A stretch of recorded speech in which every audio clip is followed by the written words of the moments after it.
हुई आस्था के कदम, लेकिन वो है किसके नाम? वो है मां पर्यावरण के नाम। तो सावन के पवित्र महीने में प्रयागराज की महिलाओं ने एक ऐसी कांवड़ यात्रा निकाली जिसने भक्ति के साथ साथ प्रकृति संरक्षण का भी एक बहुत बेहतरीन संदेश दिया। हरे परिधान में निकाली गई ये यात्रा जहां नारी शक्ति, संस्कार और हरियाली बचाने के संकल्प की अनोखी तस्वीर पेश कर रही है। देखिए इस खास रिपोर्ट के जरिए।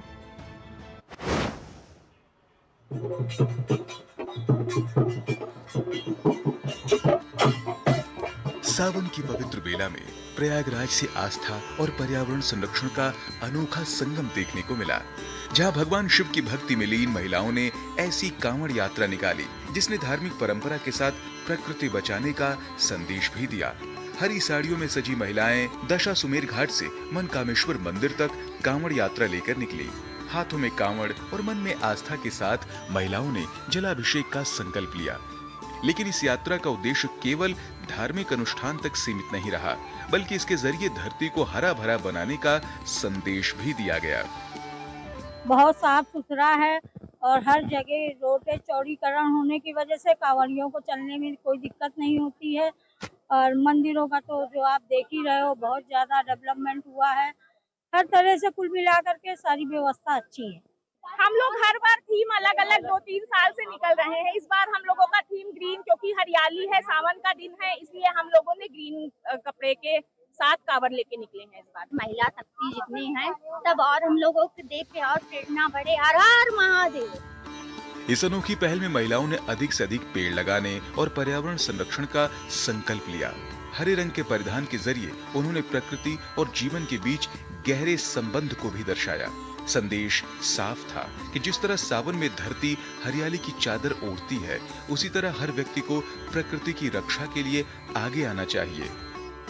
यह यात्रा नारी शक्ति की उस भूमिका को भी सामने लाती है जहां महिलाएं धार्मिक परंपराओं को सामाजिक जिम्मेदारी से जोड़कर बदलाव की प्रेरणा बन रही हैं।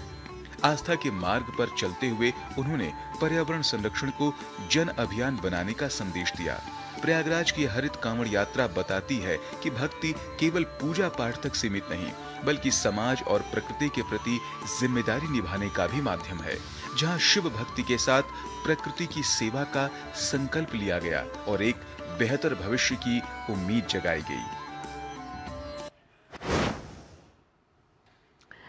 तो सावन में हरियाली का जो ये संकल्प है, ये माँ प्रकृति की तरफ भी एक संदेश है। जिस तरह से महिलाओं ने प्रतिनिधित्व कर पर्यावरण संरक्षण का प्रण लिया, इसके साथ साथ हरे परिधान में हरियाली का ये संदेश निकाला गया। और महिलाओं का कहना है कि हर साल किसी न किसी थीम पर वो इस कार्यक्रम का आयोजन करती हैं और आज आस्था के साथ कैसे पर्यावरण की तरफ भी ये संकल्प देखा गया।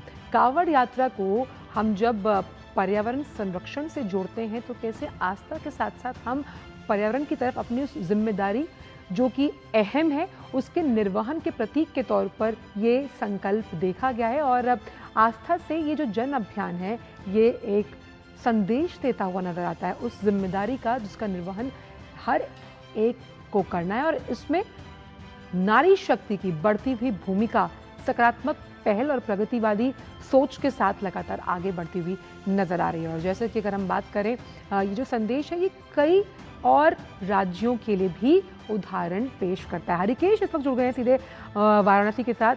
वाराणसी से हरिकेश, हम आपकी रिपोर्ट देख रहे हैं और ऐसे में जब हम बात करते हैं आस्था की, तो आस्था का सैलाब तो श्रावण के महीने में नजर आता ही है, लेकिन किस तरह से माँ प्रकृति के प्रति क्या जिम्मेदारी होनी चाहिए हमारी, आपकी ये रिपोर्ट उसकी भी तस्दीक करती है।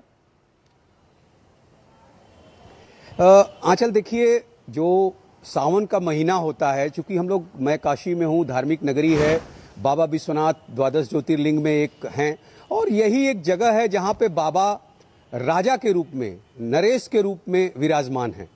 लेकिन जो प्रकृति की बात हम कर रहे हैं, सावन का महीना चूंकि वर्षा का महीना होता है और जो धार्मिक मान्यताएं हैं उसमें यह है कि बाबा ने इस समय जब समुद्र मंथन हुआ था तो बाबा ने उस समय जो गरल था उसको उन्होंने अपने अंदर ले लिया था और उनका कंठ जो है नीला पड़ गया था। नीलकंठ नाम इसलिए भी दिया जाता है।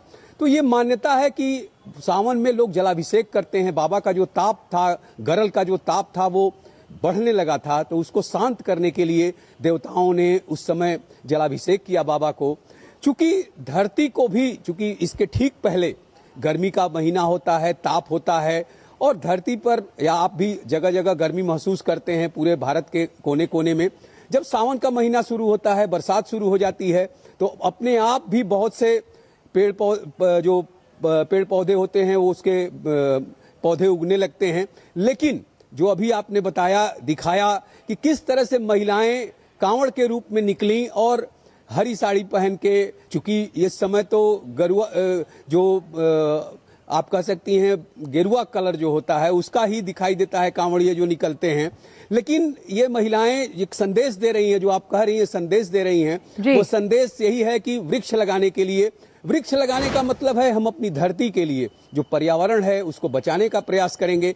और यही नहीं, पूरी चाहे प्रदेश सरकार हो, चाहे केंद्र की सरकार हो, या इसके पहले के दिनों में भी लगातार जो सामाजिक संगठन हैं वो भी ये संदेश देते हैं कि किस तरह से हम पर्यावरण को मजबूत कर सकते हैं पौधे लगाकर। बिल्कुल। और एक नई स्कीम वाराणसी नगर निगम ने निकाली है, कल ही अभी उन लोगों ने घोषणा की कि अगर आप अपने घर के आसपास, घर में अगर लगवाना चाहते हैं पेड़ पौधे, तो यहाँ पे नगर निगम फ्री में पौधा देगा और ट्री गार्ड भी देगा। जो उस तो जलाभिषेक के साथ साथ पेड़ लगाइए, और ये संदेश माँ प्रकृति के लिए भी कहीं ना कहीं बहुत प्रगतिवादी साबित है, क्योंकि पेड़ लगाने से जहां हम पर्यावरण की ओर तो अपना पहला कदम बढ़ाते ही हैं, पूरे इकोसिस्टम को पॉजिटिव करते हैं। बहुत बहुत शुक्रिया आपका हरिकेश, इन तमाम जानकारी को हमसे साझा करने के लिए। वक्त एक ब्रेक का, ब्रेक के उस पार आकर आपको लिए चलेंगे